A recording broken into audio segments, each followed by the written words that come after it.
Hello students, please subscribe the channel, drop a like, share and comment. This is exercise number 13 of the Progressive Monthly Magazine, March 2023 on the speed of 100 words per minute. Start. Export competitiveness, however, is only a function of the competitiveness of the entire economy. The poor state of our infrastructure is reducing our export competitiveness. The government has given the highest priority to the development of our infrastructure. Our various initiatives in this regard will start bearing fruit very soon.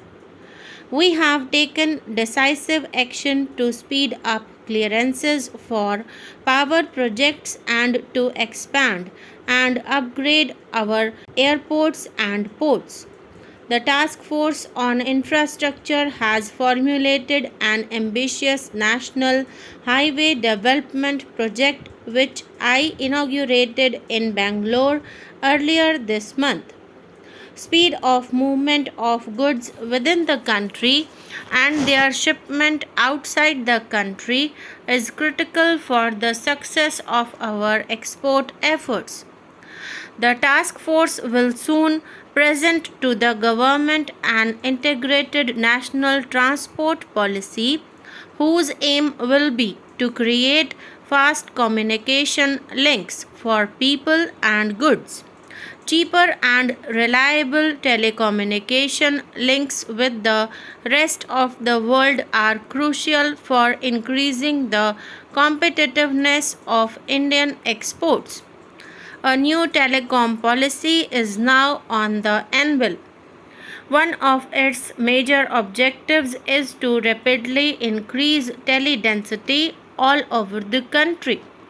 It will ensure that the prices of domestic, long distance, and international calls follow the global trend of sharp decline and become as cheap in India as in the rest of the developed world in the shortest possible time.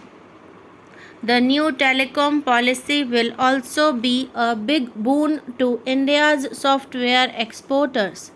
You are already aware of the many steps taken by the government to make India a superpower in information technology.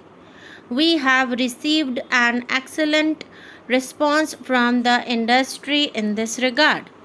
A recent happy development has been the signing of the free trade agreement between India and Sri Lanka, which will bring closer economic integration in the South Asian region.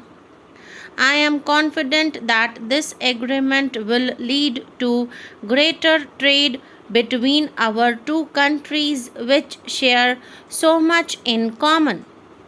It will also lead to similar initiatives with our other neighbors in South Asia so that this region can become a closely linked economic region with benefits flowing to all the countries. Friends, the global economic slowdown in the last 2 years, coupled with the meltdown in financial markets in East Asia and elsewhere, have hurt our exports. In such testing times, it is all the more necessary that you take this adverse development as a challenge for all here. I am happy to be with you this morning to participate in the Indian Tourism Day celebrations. I congratulate all those who have been named for receiving the award. I call upon others to emulate the examples set by the award winners. Redouble your efforts with a healthy competitive spirit and work hard to achieve excellence in attracting more tourists, both domestic and foreign. We all know that Tourism generates many more jobs for relatively less investment. It is capable of creating large scale employment opportunities, particularly in rural and backward areas where there are many attractive sites for tourists. It is potentially the biggest generator of foreign exchange. It is a non polluting industry. While foreign tourists generate goodwill for India around the world, domestic tourism is a powerful contributor to the cause of national integration. The government has, therefore, accorded high priority for the development of this sector through appropriate policies and programs. Tourism has often been misunderstood as an elitist activity without realizing its economic, social, and civilization significance. Travel from one place to another for the purposes of pilgrimage, pleasure, experience, education, and business is not the exclusive privilege of any class of society but a universal phenomenon. Tourism brings together people of different cultures and regions and fosters better mutual understanding. For doing this effectively and durably, it demands conditions of peace. It is, therefore, rightly said that tourism is the greatest peace movement in the world. Therefore, I commend all of you working to promote tourism in India for also promoting the larger goal of peace and harmony around the world. Friends, on a day like this, it is natural for us to celebrate what India has achieved in the field of tourism.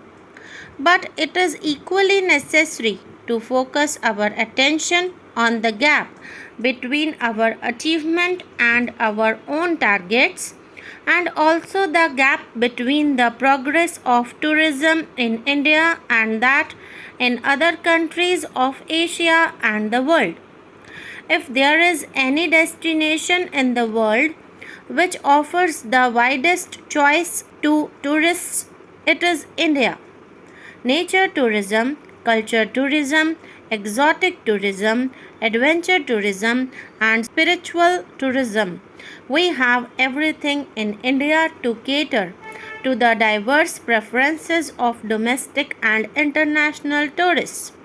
Yet, our target of 5 million foreign tourists have not been achieved, whereas even smaller countries are getting tens of millions of tourists.